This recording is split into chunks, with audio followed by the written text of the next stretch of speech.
I'm going to share with you a bit of what we saw yesterday. This is an organization that you used to be in the employ of. I'm talking about the Justice Department, and Pam Bondi, who faced questioning and really seemed committed to evasion and sort of this junkyard dog kind of blowback at all the questioners. Play me the supercut. Let's just run this for a second before Katz weighs in. Play me the supercut, if you would, Albert, and share with everyone a little of what happened yesterday, and then I want to get your remarks on the other side. Attorney General Bondi, you apologized to the survivors in your opening statement for what they went through at the hands of Jeffrey Epstein. This is from Jack. Will you turn to them now and apologize for what your Department of Justice has put them through with the absolutely unacceptable release of the Epstein files and their information?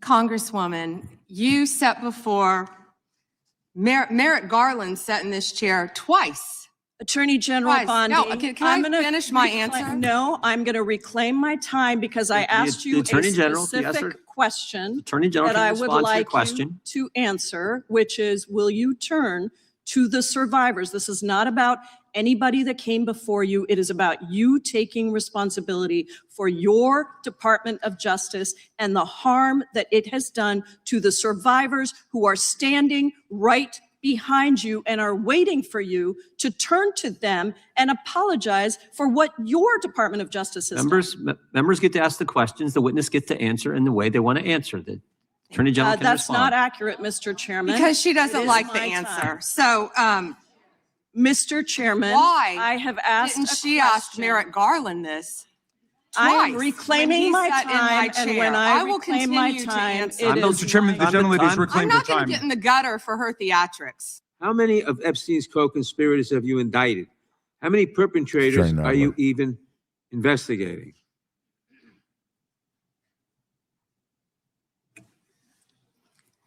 First, you showed it. I find it. How many have you indicted? Excuse me. I'm going to answer the question. Answer my question. No, I'm going to answer the question the way I want to answer the question. No, Your you're going to answer theatrics the are question ridiculous. the way I asked it. Chairman Jordan, I'm not going to get in the gutter with these people, but I'm going to answer the question. How many have you indicted? Again, the time belongs to Reclaiming my time. the time belongs. I think it's very interesting. Reclaiming my time. I think it's very interesting. And you can that reclaim he your talks time. about they Reclaiming my time, indicted. Mr. The Chairman. president said they indicted him twice. Mr. Chairman, please stop the sure clock did. and stop the clock and restore his time. Okay, here we go with these Committee will be in order. theatrics. The time belongs to the gentleman from New York. We will give you a few more seconds. We will do that. But when you ask a question, the witness gets to answer. You may not like the answer, but she gets to answer. The question was, how many of Epstein's... They don't like the answer, Chairman, my time. because it's honest. Reclaiming So he asked a reclaiming my 4-minute time. question. Restore 45 and seconds, I am Mr. Nadler, going please, to Mr. Chairman. answer. You can let her filibuster all day long, but not on our watch. Reclaiming- Not on our time. No way. And I told you about that, Attorney General, before you started. You don't tell me. Yeah, I anything, did tell you because we washed saw up what you did in the loser Senate. Lawyer, not even a lawyer. Committee will be in order. Time, and I should get back at least 45 seconds. We will give you a few more seconds. I Not said a that few more, already. 45 seconds. Okay, I'm timing right now, Mr. Nadler. Go. All Reclaiming my time. The answer to my question, how many of Epstein's co-conspirators has she indicted, is 0. You are acutely aware of how important it is to protect the identity of victims of sexual assault, This correct? is Hank Johnson. I have addressed this multiple times. I think others were cutting me off when I was trying Well, to. I just simply asked, are you aware of the fact that it's vitally important to protect the identity of sexual assault victims as you prosecute the people they accuse of assaulting them? Isn't that correct? Excuse me. As we have said multiple times, Protection of the protection identity of all victims of the victims are is so protected. very Who are important. protected under? Do you want me to answer or do you want to interrupt? Well, because you're not answering the question. You do a Jekyll and Hyde kind of routine around here. And I just want you to answer my questions What does Jekyll and Hyde mean? Can you Well, it explain means that? you're nice to the Explain that. Republicans and you turn like Hyde on Democrats. I want to know. Okay, were there any? hold it right there, Albert. I mean, I really, one of the luxuries we have here, because it's not, we wouldn't have this on the radio, is being able to play you a longer cut. And that was a longer cut, just to give you a sense of the hearing. It was a mess. You could see the way in which she not only evaded, but sort of this, it's the new Trumpian way of attacking. It's right out of the Roy Cohn playbook. Could you speak to a little of what Bondi was doing, and then address this question that came in? And this is from, I think, Tony Ladouty says, why can't the Dems hold Bondi in contempt and lock her up? I don't think they'll lock her up, but you're allowed in these hearings to ignore the questions and spit fire back if you want to? Well, it's hard to know where to start. I mean, she's so not suitable to be the Attorney General of the United States. There's really never been, I think, anything quite like her. She says she doesn't want to get down in the gutter with her questioners. She's a gutter snipe. She's, I think one of the comedians said, if you had her as a neighbor, you would move quickly and probably never go back to the neighborhood. She's vile. She's disgusting. She brings down the level of the Department of Justice. You said at the beginning, you know, I used to be an official in the Department of Justice, an assistant U.S. attorney, and it cheapens all of that service that we gave. It's like having Hegseth be the Secretary of Defense. On some level, it cheapens and diminishes even the great service that the military has given over the years. Now, in terms of why she can't be held in contempt, it's simply because you see that so full of himself Jim Jordan in his shorts, in his without his jacket on, snarky, and it's actually going to. And so they control. The Republicans control the House. They can't hold anybody in contempt because the Republicans hold the committee and they hold the House. And ironically, this is going to end up being a great ad for the Democrats in the midterm. This is all going their way. Here's a hugely important investigation, Mark, that the whole country and the world is into. What's going on with these Epstein files? And not only has Bondi and Trump completely blown it, covered it up, made a farce of it, as important as it is, but then you have Jordan acting all snarky, and the Democrats will say, look, you need to give us control of Congress, because until you give us control of Congress, none of these oversights will mean anything. People will just come in here and lampoon the process. This is how our system is built, Mark, on oversight, and the minority party has very important part to play in the oversight. And this idea that they can be lampooned and made fun of. I mean, she had a burn book with something derogatory and usually false about her questioners. And you wonder, I mean, what are the Democrats supposed to do? I suppose they could bring a burn book on the Republican members of the committee, and every time she burns one of them in their next question, they could say, oh, really? So there are illegal aliens who have been convicted of crimes in my district. There are supposed to be 4 of them. Well, you know, Congressman, over here to my right, there are 500 of them in his district. But that's not what we're trying to do here. We're not trying to give tit for tat. We're trying to actually get to the bottom of, is she performing her duty as Attorney General, Mark? And is she pushing this Epstein probe forward? And when you get to the Epstein probe, she's been so deficient. And one of the reasons that she cuts them off and she argues with them and she acts so inappropriately is because she really can't answer the question. You know, if you can't answer the question, attack the questioner, act crazy, do all the things that she does, act so improperly, because the answers to the questions are that there are still 3 million documents that haven't been turned over. Many of the documents that the law actually passed by almost unanimously, signed by Trump under, of course, huge political pressure. He didn't want to sign it, but the political pressure was such they would have passed it.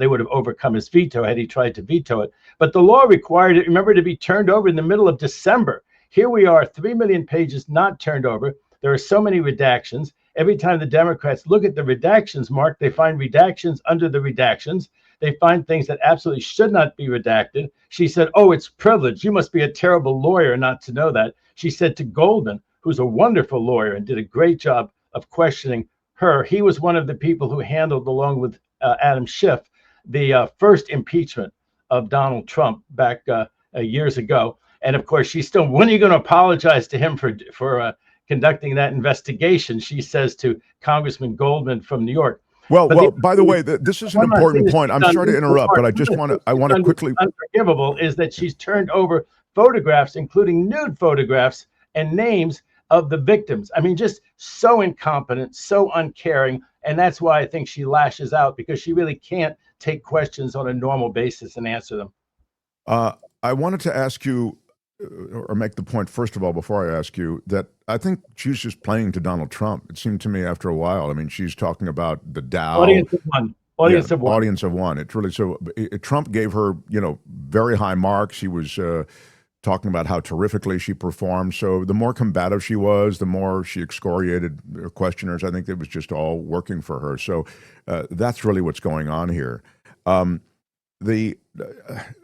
want to double back to the question that I'm seeing a lot in the chat, which is, isn't there a way you can hold someone in contempt, et cetera? And you say, well, they're the minority party. But even if they were the majority party, you don't hold I think, a subject of an oversight committee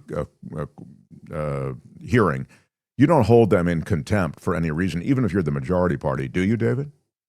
Well, this disruptive, impertinent way of hers would normally be contempt. If you had this kind of a colloquy with a judge, you would be held in contempt. No, that's in a court, of course. But here, I guess they give you a lot more running room, I guess is what I'm getting at. You're so used to the Republicans. If you had a firm Democratic chairman and chairwoman in charge of this committee, this absolutely would not go on. The minute that she's non-responsive, the minute she starts to filibuster, you would say, okay, that's it. Stay on the subject. I'm giving the questioner another minute of their time. So she burns up 15 seconds. They give the questioner another minute. She very quickly realizes that idea of running out the clock on her Democratic questioners wouldn't work because they would only gain from that. And any good, chairman, like any good judge, would make it very clear, very fast, that this kind of non-responsive, disruptive conduct is a contempt. Of course, attacking your questioner, this is the equivalent, except the Republican Congressman Jordan, Chairman Jim Jordan, lets her and other witnesses get away with this. The idea that a judge asks you a question that's pertinent to the inquiry, and you say, well, aren't you the judge who was investigated 3 years ago for such and such? On top of the fact that probably the judge was investigated and cleared, you can see that that's not only non-responsive, but it's pretty contemptuous, pretty fast, whether you're in Congress or whether you're in front of a court. But of course, a chairman that won't enforce the rules. And that's why I think the Democrats, Mark, can run on this. They can show these clips and they can say, the country needs to have a hearing, an oversight hearing on what's going on with the Epstein files. And this is what we get. This is what we get. It's a swing state. Don't vote for this Republican. What difference does it make? Well, not only am I better for cost of living issues, not only am I better on the environment, not only better on this, but ladies and gentlemen, we need to have a fair inquiry. We need to have oversight. And look what you have when you have the Republicans in charge. Turn the House blue and we'll have a real inquiry. We'll get to the bottom of who these monsters were in the Epstein files, and we won't be releasing the photographs and the names of women. They say it's through incompetence. Mark, incompetence. They put thousands of FBI agents on this. They stopped wiretaps. They stopped all these important inquiries around the country. They hailed one FBI agent after another, attorneys, one after the other, government attorneys, to look over these files. They were late, and then on top of it, they release the names and nude photographs of victims. It's appalling. Why aren't these people fired immediately? They haven't been. You don't even get an apology. And I thought one of the egregious examples was produced by Massey, who pointed out the email that was sent by an attorney to the Department of Justice saying these people are all the victims of Jeffrey Epstein's sexual crimes, and they don't want their names released in the Epstein file release. Please make certain that you redact all of these names. There's a whole list of victims. And then, as Massey then showed, all of those names were released because they released the email requesting that the names be redacted. And then they redacted the name of the attorney. So it's not as though that just happened to slip out. It was clear that they looked at that document, they looked at that email, they redacted the name of the attorney, and all of those names of the victims, specifically asking that their names be redacted, they were released unredacted. I don't even understand what's happening there, except for the fact that I think it's the way Trump's Justice Department is warning all of those victims, we can influence your future in some really dark ways. It's intentional, corrupt, obstructive conduct, Mark. This is stuff that is not just a mistake, it's actually prosecutable. And at some point, there will be prosecutive authorities who will look at this. There will be days of accounting. It won't be right now under Bondi, Kash Patel, and the Trump administration, but there will be days of accounting for what's been going on. And, you know, around the world, this is a huge scandal. And people have had to resign in the United Kingdom. It's also had effects in Scandinavia for certain people. And but you look at something, let's just take the case of Howard Lutnick, raised a huge amount of money for Trump, had supported Clinton before, but he saw what he thought was the way the wind was blowing, and suddenly he became a Trump fan.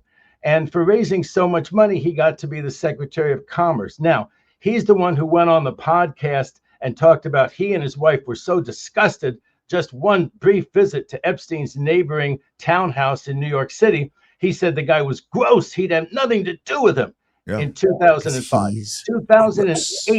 2008, Epstein is convicted of this soliciting an underage girl for prostitution. The whole world knows that.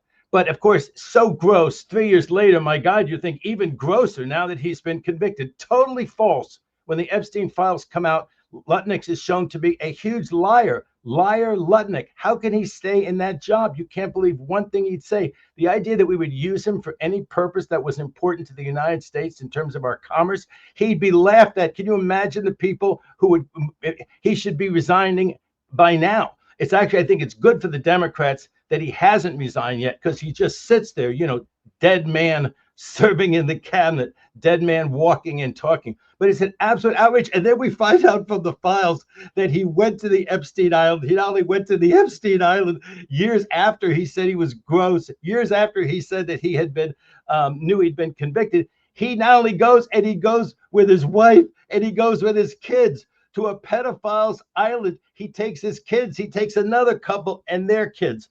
Now, and the nannies, and that's not an incidental point, because he actually turned over the nanny's resume to Epstein.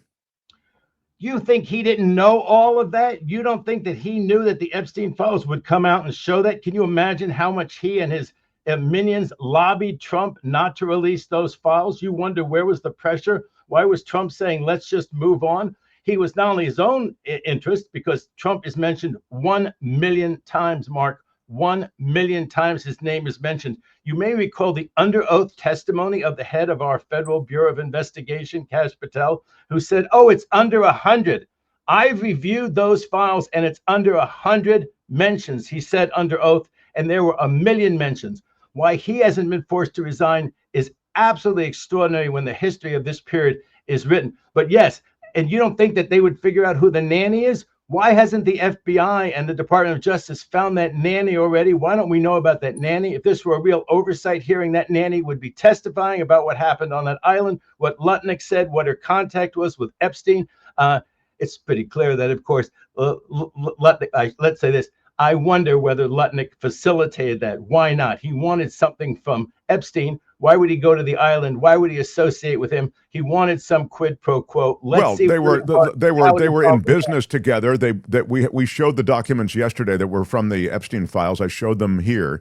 That his signature is in the Epstein files on a business that they launched together, and his email exchange in which there was a Jeffrey Epstein pledge of a certain amount of money to a charity that he was involved in. That was also in the Epstein files. So very much to your point. And of course, the narrative that you just described is true. And it's, by now we famously have discussed it, the request to meet you on the island. And then he says, oh yeah, I did have lunch on the island with him. My wife was there and the nannies and our neighbors. And, you're right. It stands in stark contrast to what he had originally said about never talking to the guy again. But these things with Patel getting called out, committing perjury in front of Congress, and this podcast, which was so deceptive, these things, Mark, are not normal. People have been forced to resign in our history over much less. You go back and look at some of the great scandals in American history. They didn't have this kind of strong evidence that the person should be forced out of office. This is where I get to the media, David. I mean, when you talk about forced out of office, who forces a Patel like this out of office?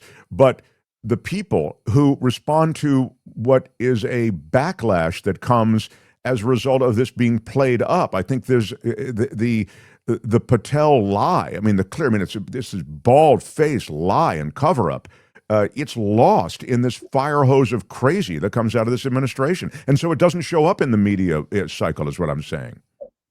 Well, there are some good things. One of the things is the courts, and I have to take a Katsadamas. I don't know if you were going to talk about this later on, but I just want to interject this. Last week on your show, I predicted that Judge Richard Leon in the District of Columbia, the U.S. District Court, District of Columbia, although a Bush appointee, a W appointee, I predicted that he would stop that bogus, vengeful investigation by Department of Defense Secretary Hegseth of our war hero, our astronaut, Kelly. And he did indeed. And he did indeed in very striking language. He just did that this morning. And so that investigation of Senator Kelly is completely stopped in its tracks. It never should have started. Of course, there's been other news with the grand jury, but this is the case where the Secretary of Defense is trying to demote and punish Senator Kelly on the theory that he has lesser right of freedom of speech because he is a retired military. And of course, that is not true. That's never been held. There may be some constraints or circumscriptions of the free speech rights of an active duty military officer, but none on a retired one. Kelly is a retired one. Kelly is just getting a pension. The idea that they can harass him and demote him is outlandish. The judge just said so. And if you think about it, he has even more rights to speak than the average retired military officer who has all the rights to speak in the world because of the speech and debate clause. He's a sitting United States senator. So that has been stopped, and the judge said it was outrageous. And as I said last week, not only do I think that's going to happen, I think the government would be crazy to appeal it. There is no there in this case. And, Mark, we should also be thinking about malicious prosecution, not just for that grand jury stunt by the U.S. attorney in Washington, D.C. I always forget her name, the one who used to be on Fox. No, you're talking about Jeanine Pirro. Yeah. She's really looking at malicious prosecution. It has a 1-year statute of limitations in Washington, D.C. I expect that the 2 senators and the 4 Congress members that she hailed in front of the grand jury that then refused to indict, I think she's probably going to be sued within the next year before the statute runs by probably all 6 of them for malicious prosecution. It's a civil wrong. It cannot be pardoned by Trump. And I suspect that she will find herself like Giuliani, losing a case like that, having no resources. It's not a lot of fun to lose a civil case. There could also be punitive damages. They can grab your condo. They can grab other things like that. The idea that there's no consequences for someone like Pirro for that absolutely unconstitutional stunt of trying to get them indicted, and other people around the country like that. Remember, a pardon does not clear you from civil liability or a civil case. So she could be hit for malicious prosecution, and she could be hit for very substantial damages, including punitive damages. People are asking, and this is related to Bondi and also maybe related to Pirro. They're asking about disbarment. Can you speak to disbarment as another form of accountability? I'm very surprised that hasn't happened yet. bar proceedings are confidential, at least until the point that bar accusations are filed. So it may very well be that there are bar investigations that are well afoot, well along the way, against the people here who are members of bar associations. That would be Perot. I don't think she's planning on being a lawyer when this is all over. And it sounds like she could not be, because probably like Giuliani, she'll probably be disbarred. There was that Professor Eastman or Sure. Eastland. I think it's Eastman, No, out Eastman, here. yeah. He had been the, I guess, the dean of Chapman Law School. If I'm not right, or what's it called? He's from Chapman University. That's exactly right. Yeah. I think our acting U.S. attorney out here, this Asalyi, who's been so controversial, I think he's from that school. Sure. He's I guess he's a mentee of Eastman. Anyway, Eastman has lost his right to practice law. I think he's been either disbarred. He's maybe fighting it. And, he has a right to appeal like everybody else. But they seem to have a pretty strong case against him. I know the head of the state bar, he used to be an assistant U.S. attorney. He's not a hack. He's a very competent guy. And if they proceeded with this case, and if the judges of the state bar court found it against Eastman, Eastman probably will be disbarred. I can't imagine why whatever bar that Perot is a member of, is that her name? How do you pronounce it? Jeanine Pirro, yeah. Yeah, that she would not be disbarred. This is she had absolutely no basis for this charge to try to indict. So these malicious prosecutions do have that accountability associated with them. I also Mark, one last thing really quickly. They have 4 elements. One is that the case goes nowhere. I think this case is going to end up going nowhere. They could try to go back to another grand jury, but I don't think there's a grand jury in Washington, D.C. that's going to indict any of those 6. So you have a prosecution or an attempted prosecution. You have it go nowhere. You have it brought within the statute of limitations, and then you have to show some bad intent. The reason you normally can't sue your prosecutor for malicious prosecution is because the prosecutor has no bad intent. They got a report from the FBI or the IRS. They evaluated it. They did all those kinds of things. We know that's not what's going on in these cases. These are vendettas. These are the weaponization. These are, you criticize me, and Trump and his minions will go after you for a criminal violation, even though you haven't committed one. It's absolutely the kind of mental element necessary for a jury to find, to then not only say that there was malicious prosecution as a tort, as a civil wrong, but also then punitive damages to deter people from doing that in the future. So the next Pirot, the next person, who's thinking of doing what she's doing says, I know Trump is going to really do great things for me, and I'm going to probably make a lot of money because you get on the gravy train with Trump as long as you do exactly what he says. Guess what? The gravy train may not end at a very good station when I have to pay these huge punitive damages. And so it'll affect the cost-benefit analysis, even of greedy, slimy people.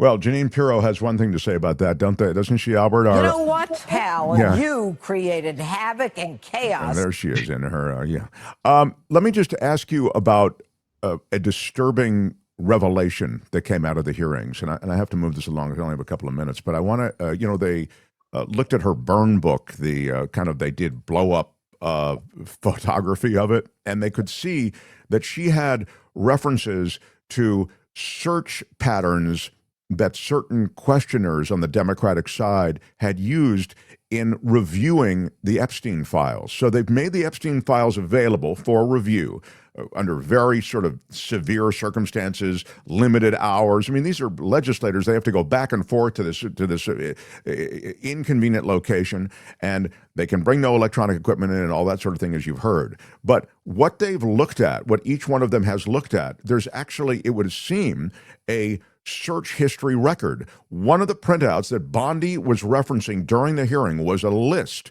labeled Pramila Jayapal search history, referring to Congressperson Jayapal.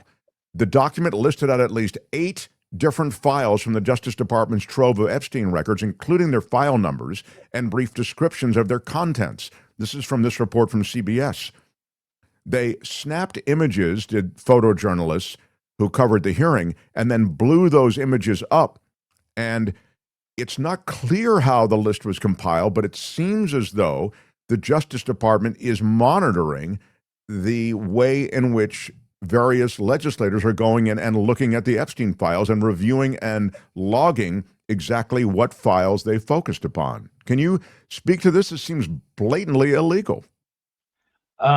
May your enemy be stupid and have no and no craft at even what she's doing. She showed it in a way is that people, as you say, could photograph it. And so, she got hoisted on her own petard. She was like the guy who walks into the bank and he holds the gun on one side. He thinks they'll never see the gun, and he doesn't realize there's a camera on that side. Well, Miss Bondi, there was a camera on you, and guess what? Cameras can zoom in and blow things up, and it probably showed her. It's an unethical thing. And Mark, we see a lot of this. This is why it's good to have a guest who's a criminal defense attorney, because not only have I been an assistant U.S. attorney, but I've also been a criminal defense attorney dealing with the government. And there's a lot of people who have some Bondi in them in U.S. attorneys' offices. And so when you go to see discovery, they make it as difficult for you as possible. They give you a hard time. They circumscribe it as much as possible. They give you a hard time. They don't have a sense of fair play. And then if there's a copier there, we found in several cases where they would know what you were copying, because the machine could go back and figure out what had been copied already, instead of just making it blank. And so that's your right. That's your right to look at the records and take what you want, just like they have a right. The government, when they review documents, they don't tell you, oh, we especially looked at 19 of them, but to see which 19 documents you bothered to copy or pages you bothered to copy is a kind of unethical, I think, cheating kind of thing that you see the government and some of the agents do. Fair amount. And Bondi is apparently from that school, but she got caught because you could see what her cheat sheet was. And apparently what they did was they made a record of whatever these Congress members, these Democratic Congress members did. And it looks like maybe the reason that they gave them access, Mark, was exactly to play this trick on the Democratic members. And one thing, Mark, I'm going to vote for Democratic Congress members in this next election. And if they don't impose the same rules on the Republicans when they get power, not all of them, okay, but if that's the way that we're going to do things in the future, that you get 4 hours to review something, okay, they have to tell the Republicans right now, if you are going to keep playing by these slanted rules, okay, these are precedents. This is really the way it's going to be. There's an investigation. You're going to have 4 hours. This thing, Mark, was they didn't let any of their staff in there. I'll tell you this, it's a kind of term limits, Mark. We're not going to have 85 and 90-year-old Congress members anymore where they play by these rules that you can't even bring your staff member in. You have to make like old-fashioned notes of what it is in 3 million documents that you're allowed to review. Yeah, it's crazy. And by the way, those watching were showing the picture of that was blown up so that you could actually see the search history of Jayapal and others. Go ahead. Yeah. Again, I don't think that when the Democrats get power in the House again, they should be so rude like this. There has to be some balance. What is the rule of law? What is fair? The idea is the minority party, whether it's Democrats or Republicans, can bring something to it. If they don't want to just sabotage it, they can bring something to it, right, Mark? They can bring a different perspective to it. That's the idea. We believe in this country. Listen to the other side. Let the other side participate. You'll get closer to the truth that way with having a real diversity of opinions. But the Republicans in the House are not about the diversity of opinions. Every one of this just seems like a railroad from Hegseth to Patel. And Patel was just as bad, coming in screaming at Adam Schiff. This is going to go. This is the coin of the realm now, and they're all playing to the supreme leader, and so that's why this is all going fine for them. The supreme leader is happy, and that's really all they care about. They've tied their political viability, their future political viability, to this guy. I've got to move on to another question because I only have you for a limited time. But the other thing that's happening in relation to Epstein was this Ghislaine Maxwell appeal for clemency, even as she pleads the fifth. So she pleads the fifth, and I was saying before that generally, and I kind of remember this from the Trump depositions, you know, they ask the question, you plead the fifth. They ask another question, you plead the fifth. You ask and then you just keep having to plead the fifth. You have to plead it 70 times if they have 70 questions. She didn't do this. She kind of went, hey, I'm pleading the fifth on everything related to that. And just so you all know, that's what I'm doing. And then her attorney steps up and says, she'd like to say that, you know, she's willing to, she wants clemency and kind of made this naked appeal for clemency to Trump. The whole thing seemed like it was just a Zoom call to Trump. I wonder if you, and an angle for clemency. I wonder if you could speak to this, just the weird legality or lack of legality associated with this, and then this cheap appeal for clemency that might work. She was always going to take the fifth. And I wouldn't trust a word that she said, even if she got clemency. And I think that would really be the end. I think that there would be an impeachment that would be joined in by Republican members of the House if Trump were to give her clemency. In fact, his own attorney general, that rude, snarky Bondi, said in one of her many rude comments, she said, "I want to see Maxwell die in prison." It's kind of an unusual thing for the attorney general. Yeah, that was wild. I was surprised by that too. Yeah, of the country to say she's so in the wrong position. Like I said, she's that neighbor that once you realize what she's like, you want to sell your house and never come back to the neighborhood. But this is true. Her attorney, is friends with Todd Blanche, who went down and had the meeting with her over 2 days, and then moved her to a place where she could pursue yoga. Mark, I'm going to a legal conference, white collar crime conference in San Diego next month. And supposedly Ghislaine Maxwell's attorney is going to be on one of the panels, which will be fascinating. And I'll be looking forward to reporting to the Mark Thompson show on what he has to say and what people's reactions to him are. But I just really can't believe that if you're Ghislaine Maxwell's attorney, that you can show up at an event like that. I think there'll be demonstrations, there'll be something.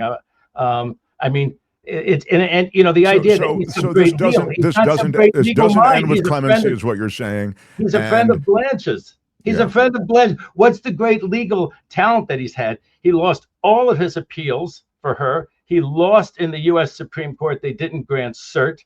He got Todd Blanche to go down there. I mean, you can say that that's lobbying. That's getting your buddy Todd Blanche to do something that you really want. And the other thing that's interesting in this whole case, again, the Republicans are so, they don't care. They don't want to get to the truth. The Democrats will keep pounding that. But, she has to take the fifth with everybody. She didn't take the fifth with Todd Blanche. Now that she's talked about it, there's a very good argument that she's waived her privilege under the Fifth Amendment. If you want to keep secrets under the Fifth Amendment, you need to hold those secrets secret. She didn't hold the secret secret. She blabbed about all of that stuff to Todd Blanche when she could have taken the fifth. And now the argument Congress should make is that you're selectively invoking it as to us.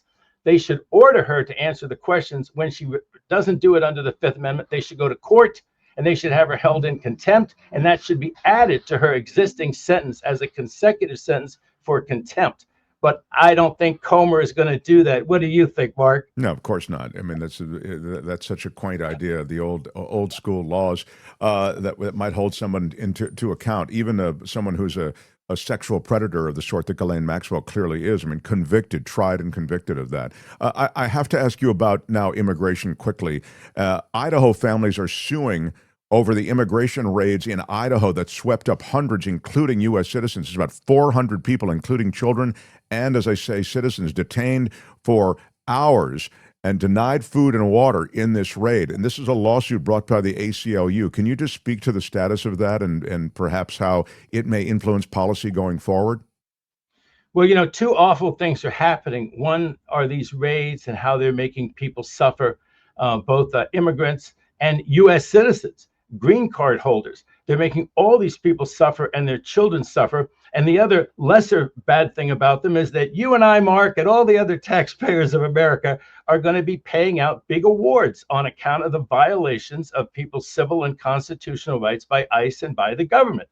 So they go into some horse race, and I guess they think that, Latinos like this kind of horse racing. So they go there and they detain hundreds of people, and you have to prove that you're a citizen or have a green card before they let you go, which means that citizens and people with green cards were kept there for hours. Their babies and children were kept there for hours until they could persuade these ICE officers that they were really citizens or green card holders. Just outrageous, Mark. And then, of course, what the immigrants and the people that they deemed to be illegal, of course, some of them, they got it wrong. So they detained those people and they actually put them in jail afterwards. And then they had to release them. And then there are, of course, the people who end up being rightly deportable from the United States, Mark. But this was not the way it was supposed to be. The worst of the worst. There's a way to get the worst of the worst. Trump 1 did it.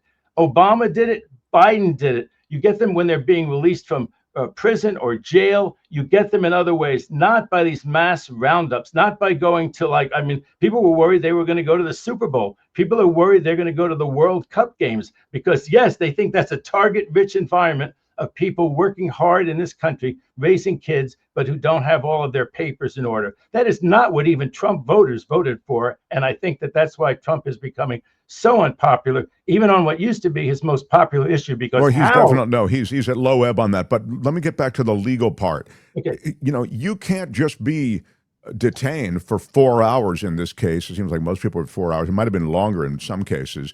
Denied food and water, and then go, our bad, I'm sorry, and then released. This idea somehow that they are scooping up people and brutally. I mean, these people are zip tied. They're detained in this brutal manner, which is clearly something that these thugs enjoy, and then they're released.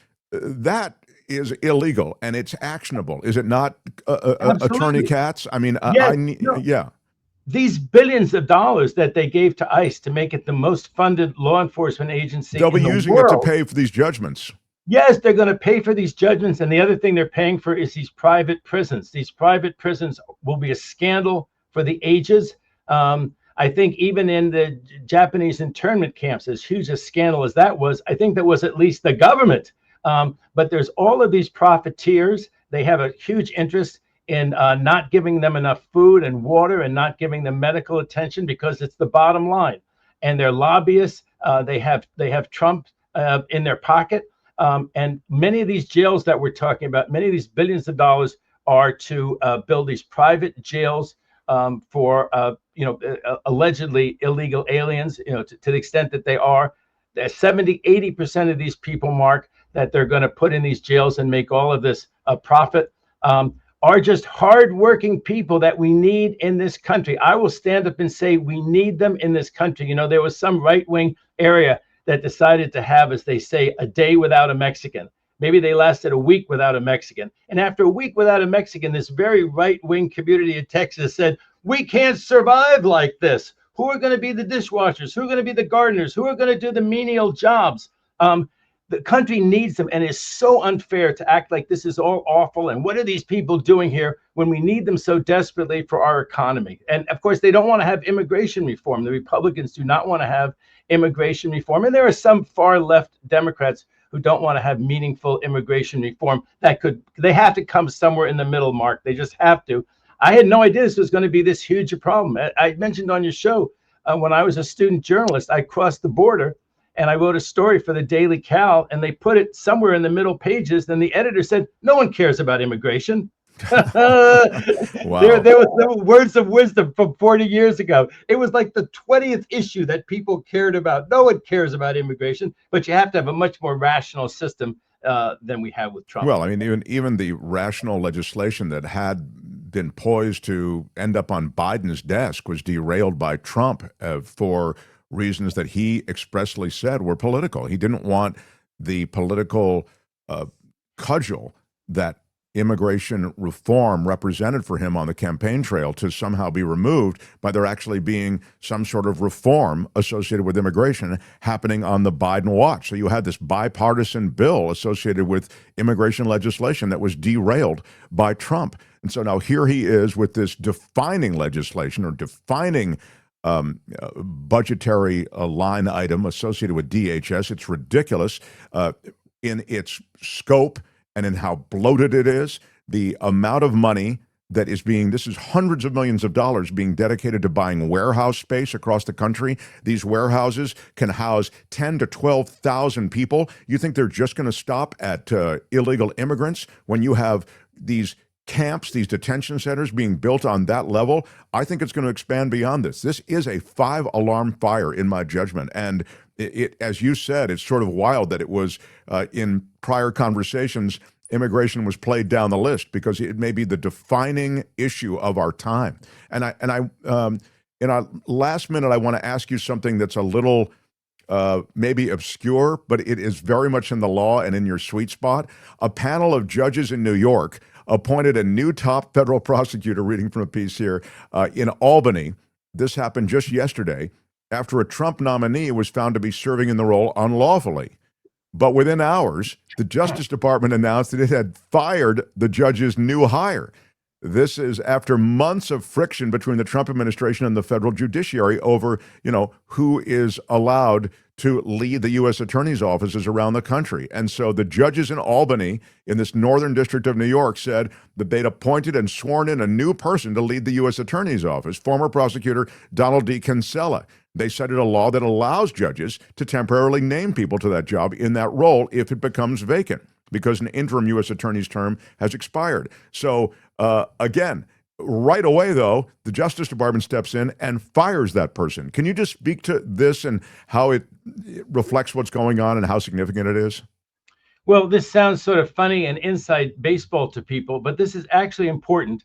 The idea is that there are 94 U.S. attorneys around the country, and they have tremendous power and influence in their particular district. Like here we have the Central District of California, which goes all the way from north of Santa Barbara almost to San Diego and all the way out to the Nevada border. It's the largest district in the country. And the districts in New York are also large. The Southern District of New York is famous. The Eastern District is the one that's out in Brooklyn and Queens. And this Northern District is, up north in the state, has less population and tends to have less significant cases than we do in Southern California and the New York City area. But the idea is that the senators confirm the U.S. attorney. They're a superior officer. They're not just inferior officers. They're people like cabinet members. They're like U.S. district judges. They have real power and influence, and the Senate has historically always had a voice. Now, when the president comes into power on January 20th and they want to get rid of the previous president's U.S. attorney because there are political decisions, judgment decisions that are made, they have a right for it to turn over with the Senate's consent as to who that person will be.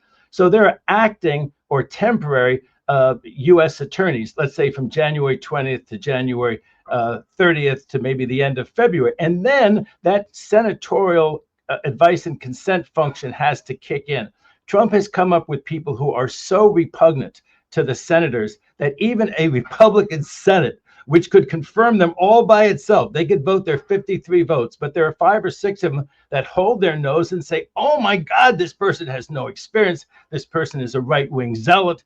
I don't want this person in such a sensitive role. So Trump around the country has decided that he cannot get 53 Republican senators to agree, or 51 of them, or 50 with Vance's vote. He can't even get 50 with Vance's vote in the Central District of California. Right here, we have this huge problem. We have a case on appeal whether the person acting in that role is legitimate or not. That's going on right here in the biggest district in the country.